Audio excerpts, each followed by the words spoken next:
시편 10편. 여호와여, 어찌하여 멀리 서시며 어찌하여 환난 때에 숨으시나이까. 악한 자가 교만하여 가련한 자를 심히 압박하오니 그들이 자기가 베푼 꾀에 빠지게 하소서.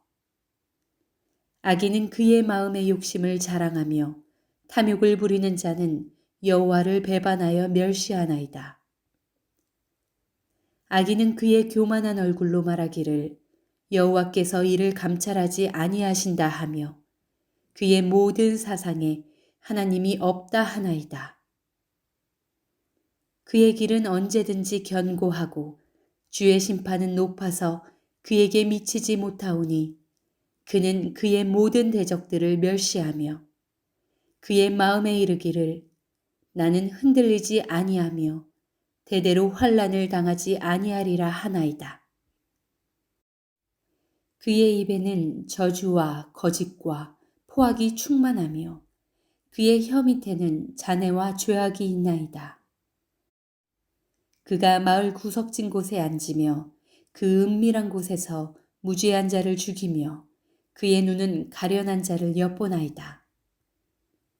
사자가 자기의 굴에 엎드림 같이 그가 은밀한 곳에 엎드려 가련한 자를 잡으려고 기다리며 자기 그물을 끌어당겨 가련한 자를 잡나이다. 그가 굽으려 엎드리니 그의 포악으로 말미암아 가련한 자들이 넘어지나이다. 그가 그의 마음에 이르기를 하나님이 잊으셨고 그의 얼굴을 가리셨으니 영원히 보지 아니하시리라 하나이다. 여호와여, 일어나옵소서. 하나님이여, 손을 드옵소서. 가난한 자들을 잊지 마옵소서. 어찌하여 악인이 하나님을 멸시하며 그의 마음에 이르기를 주는 감찰하지 아니하리라 하나이까. 주께서는 보셨나이다. 주는 재앙과 원한을 감찰하시고 주의 손으로 갚으려 하시오니 외로운 자가 주를 의지하나이다. 주는 벌써부터 고아를 도우시는 이신이이다. 악인의 팔을 꺾으소서. 악한 자의 악을 더 이상 찾아낼 수 없을 때까지 찾으소서. 여호와께서는 영원 무궁하도록 왕이시니 이방 나라들이 주의 땅에서 멸망하였나이다. 여호와여, 주는 겸손한 자의 소원을 들으셨사오니 그들의 마음을 준비하시며 귀를 기울여 들으시고 고아와 압제당하는 자를 위하여 심판하사 세상에 속한 자가 다시는 위협하지 못하게 하시리이다. 아멘. 고난주간 특별 새벽기도의 넷째 날입니다. 믿음의 성도에게도 때로는 하나님의 약속과 신실하심에 대한 의심이 밀려올 때가 있습니다. 오늘 시편 기자는 멀리 계신 하나님, 환난 중에 숨어 계신 하나님을 향해 기도하고 있습니다.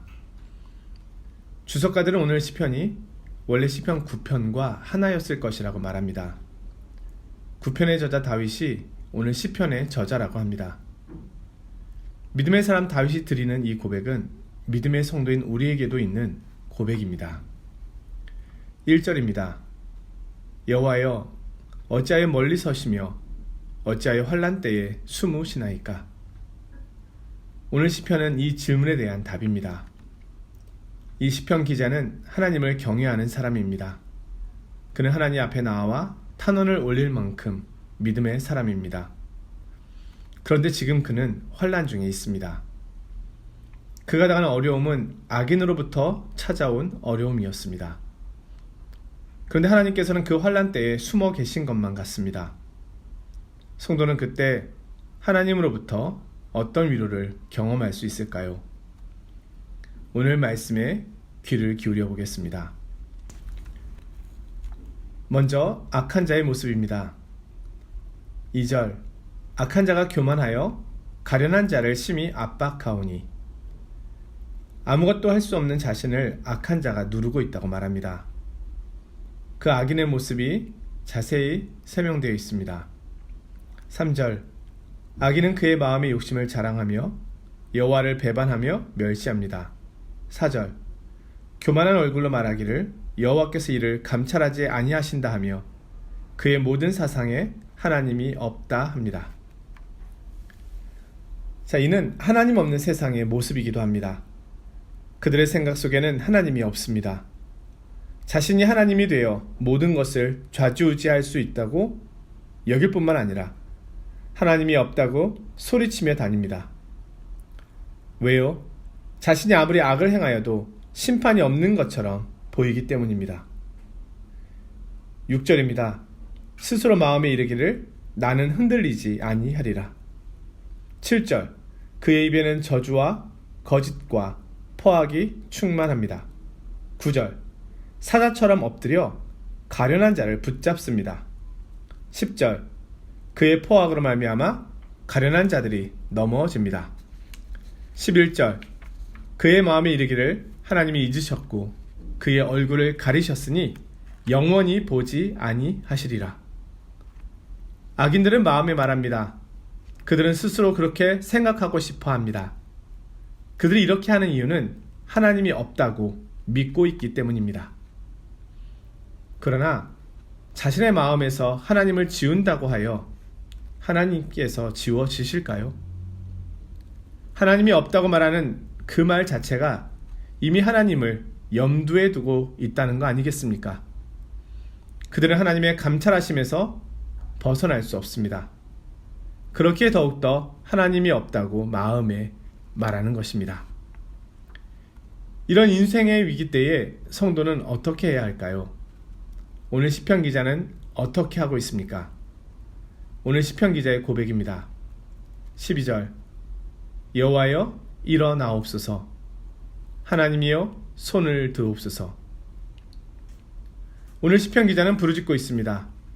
그는 악인의 악함을 하나님 앞에 토로하며 고백하고 있습니다. 참된 심판자이시며 능력의 하나님 앞에 나아갑니다. 여호와라는 이 이름은 하나님께서 모세와 대면하셨을 때 알려주신 이름입니다. 가시나무 가운데서 스스로 불을 내며 타고 계셨습니다. 이 이름은 어떤 피조물과 피조 세계에도 영향을 받지 않으시는 스스로 계신 하나님을 의미합니다.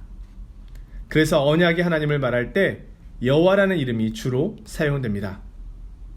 하나님께서는 어떤 형편에서도 약속을 지키시고 실행하시는 분이시기 때문입니다.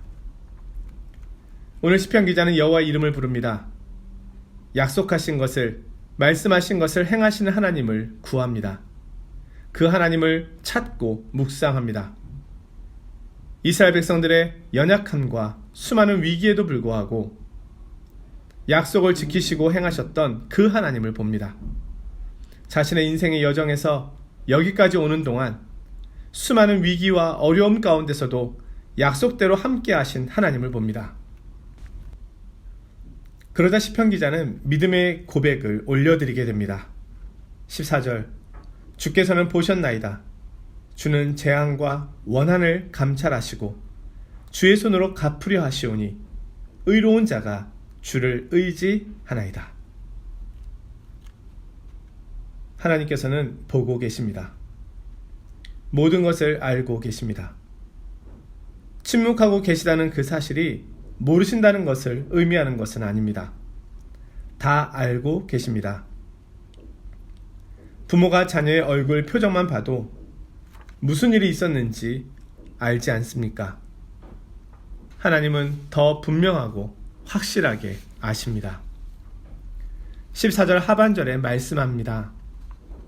벌써부터 고아를 도우시는 이시니이다. 모든 것을 아시는 하나님께서 무엇을 하십니까?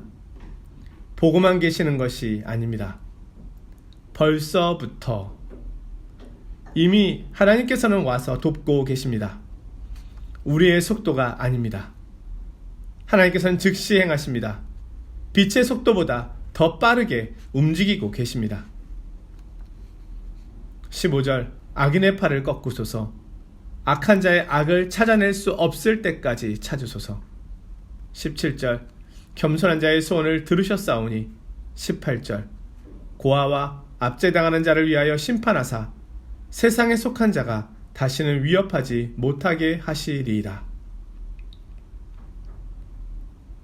어느 누가 고아의 친구가 되어 압제당하는 자를 도울 수 있겠습니까? 세상은 강한 자의 친구가 되고 싶어 하고 약한 자는 멸시합니다. 그러나 우리 하나님은 약한 자를 도우십니다. 작은 자를 도우십니다. 하나님께서는 이집트에서 고통받고 있었던 작은 이스라엘을 도우셨습니다. 마찬가지로 하나님께서는 오늘 나를 감찰하시고 살펴보시고 나를 도우십니다. 예수님께서 이 땅에 계실 때 주님께서 친히 찾아간 사람들, 그들 가운데 행하신 일을 살펴보십시오. 주님께서는 소외된 땅 사마리아를 찾아가셔서 소외된 여인, 그 여인을 만나셨고, 모두가 두려워하는 곳에 거라사 귀신 들린 청년을 찾아가셨으며, 모두가 멀리하는 세리 삭개오도 찾아가셨습니다. 주님께서는 세리와 죄인의 친구라는 별명을 갖고 계셨습니다. 병든 자, 슬픈 자, 연약한 자, 고아와 과부와 객의 하나님이 되셨습니다. 그리고 오늘 하나님께서는 나를 찾아오십니다. 왜요? 나를 보시고 나를 아셨기 때문입니다. 나에게 주님의 도우심이 필요함을 알고 계시기 때문입니다. 주님께서는 악한 자를 책망하시고 심판하시는 반면 겸손한 자를 구원하시기 위하여 오십니다.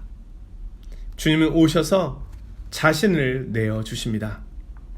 격려만 하고 등만 다독거리고 말로 응원만 하시고 그렇게 행하는 것이 아니라 자신의 목숨까지 내어주십니다. 내가 온 것은 양으로 생명을 얻게 하고 더 풍성히 얻게 하려 하심이라.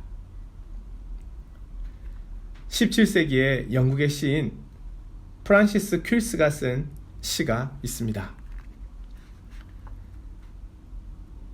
너를 쫓는 자가 그 손으로 행하는 것은 내가 부할 때에도 덫을 놓고 가난할 때에도 덫을 놓으며 내가 명성을 얻을 때에도 덫을 놓고 수치를 당할 때에도 덫을 놓으며 내가 높아진 때에도 덫을 놓고 낮아진 때에도 덫을 놓네. 너의 침실에도 너를 살피는 덫을 놓고 활동하는 중에도 덫을 놓으며 내 생각에도 덫을 놓고 내 말에도 덫을 놓는다네. 내가 침묵할 때에도 덫을 놓고 소동을 일으킬 때에도 덫을 놓으며 내가 절제하는 중에도 덫을 놓고 헌신하고 있을 때에도 덫을 놓으며 내가 확신 중에 있을 때에도 덫을 놓고 의심하고 있을 때에도 덫을 놓네. 내 마음에도 덫을 놓고 내 행동에도 덫을 놓으며 내 머리 위에도 덫을 놓고 발 아래에도 덫을 놓으며 내가 질병 가운데 있을 때에도 덫을 놓고 내가 죽을 때에도 덫을 놓는다네. 오 주여, 당신의 종들을 지키시고 우리를 모든 원수들에게서 보호하소서. 여기에 우리의 상황에 맞는 내용을 덧붙인다면 코로나19 바이러스가 없을 때에도 덫을 놓고 바이러스가 창궐한 지금에도 덫을 놓네. 사랑하는 성도 여러분, 세상은 늘 언제나 정도의 차이는 조금 있을지 모르지만 덫이 가득한 세상입니다. 사단과 죄악은 우리 앞에 덫을 놓으며 우리를 넘어뜨리기 위하여 달려옵니다. 이 세상은 악이 판치는 세상입니다. 의인이 고통을 받는 세상이며 넘어짐을 경험하는 세상입니다. 노아도 아브라함도 이삭도 요셉도 다윗도 믿음의 사람들이 살았던 세상은 유토피아가 아니었습니다. 하나님을 무시하고 하나님을 멀리하고 있는 이 세상은 죄악이 끊임없이 넘치는 세상입니다. 믿음의 성도들은 늘 끊임없는 믿음의 선한 싸움을 싸워왔습니다.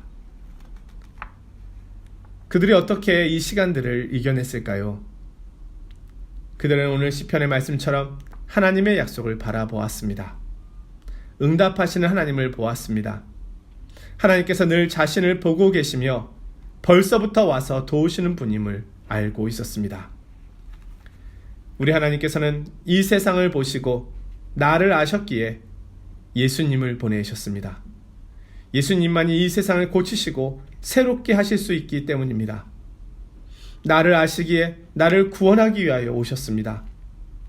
나를 아시기에 이 죄악의 세상에서 건져주기 위하여 오셨습니다.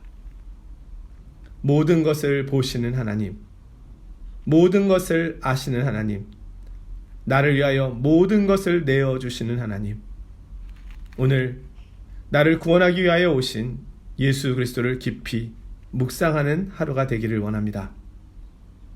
여호와여 일어나옵소서. 오늘 하루도 주님께 피하시는 복된 날이 되시기를 주님의 이름으로 축원드립니다.